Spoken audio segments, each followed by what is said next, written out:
Hello, my name is Angela Gaines, and I'm here to present my argument about using Creole and Pidgin languages in the classroom in order to foster a better learning environment for students.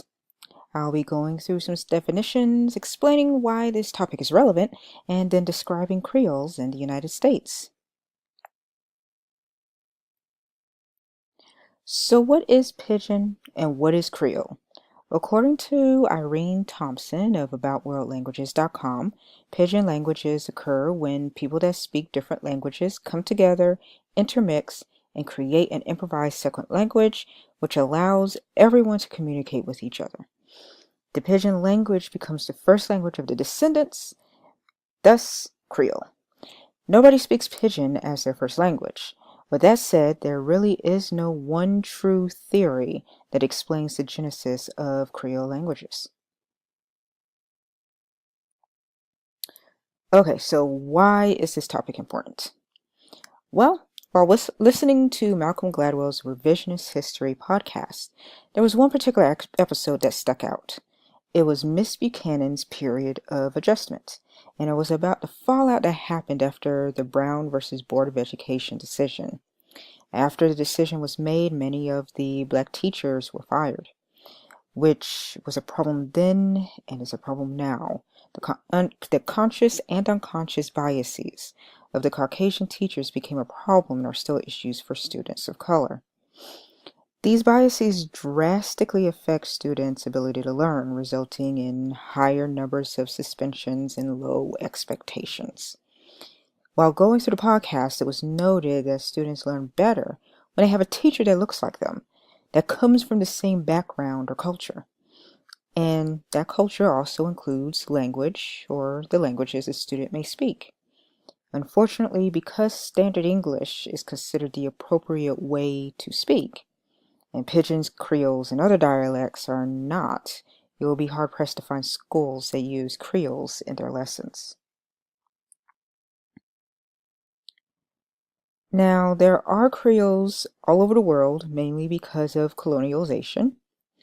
So you'll mainly hear of English, French, Spanish, and Portuguese Creoles. However, there are many others around the world, but I'll be concentrating on the Creoles that developed in the United States, namely the Gullah language of the Geechee people, Hawaii Creole English, and arguably AAVE or African American Vernacular English.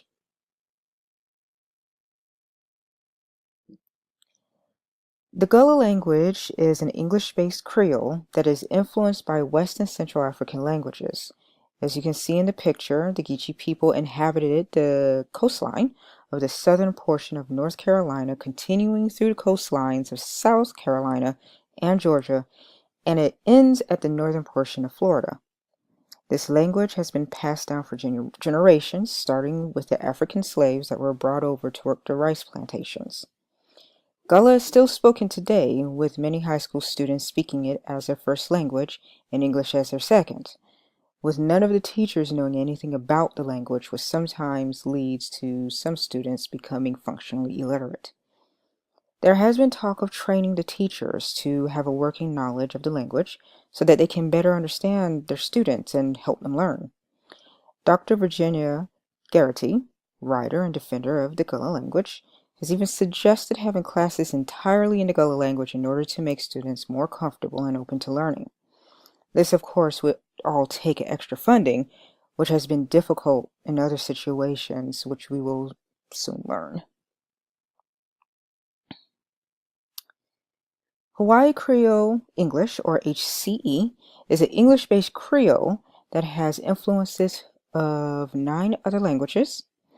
The language was originally spoken among those that worked on the sugar and pineapple plantations, and it eventually became the island's primary language. Unfortunately, HCE is associated with those of lower socioeconomic status and not a language you want to use in school or at work. However, in the 1970s, linguists began a hard push to get teachers speaking HCE in the classroom, as evidence from studies suggested that students would benefit. And they did.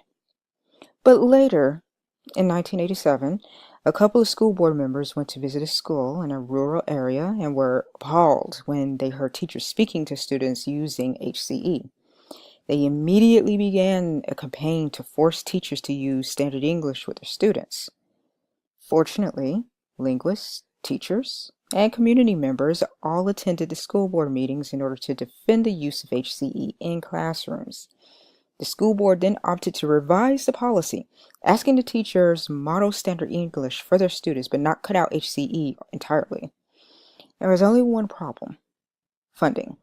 The school board could not support their teachers in making sure that both languages would be used in order to make sure students would have a good enough grasp on standard English in order to later succeed in their future endeavors. So Hawaii kind of had the opposite problem than those teachers have with their students that speak the Gullah language, and so do the speakers of AAVE. African American Vernacular English, or AAVE, has a long history of whether it should be considered a dialect or a Creole. There are currently 3 different theories of its origin. 1, that it's an English-based Creole. 2, is an English dialect slaves picked up from Southern whites. And 3, is derived from West African languages. There is still much research that needs to be had. Either way, much like Hawaii Creole English, it is considered a language of the lower class that should not be used outside of the community. Now back to the theories. The third theory caused quite a bit of controversy in 1996, namely the Ebonics controversy. The Oakland School Board in California issued a resolution which was understood to imply that African Americans spoke a separate language, not a dialect of English, and could therefore qualify for bilingual education grants. The reasoning was the same as the linguists back in Hawaii. It was to improve the academic achievements of their Black student population.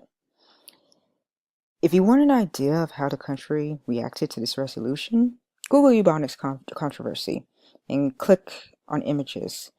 Some of the images resulting from the backlash are still available. Now, Oakland's attempt at receiving funding to make sure their students would be able to leave school proficient in both AAVE and Standard English was admirable and should be the goal. So, what should we take away from all of this? Creole should be used in schools.